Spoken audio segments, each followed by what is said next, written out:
Здравствуйте, меня зовут Нестеров Алексей, и я очень сильно встревожен, что остались рукожопые мастера в сфере ремонта квартир.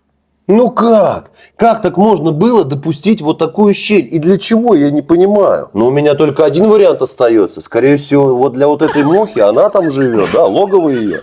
Друзья, но это же неправильно. Тут просто забыли выровнять полы и смонтировали плинтус. Это чревато тем, что он уже отходит по всему периметру. Рано или поздно еще отвалится плинтус. Выравнивайте полы, выставляйте лазер, ловите плоскость, уровень. Не экономьте на этом никогда.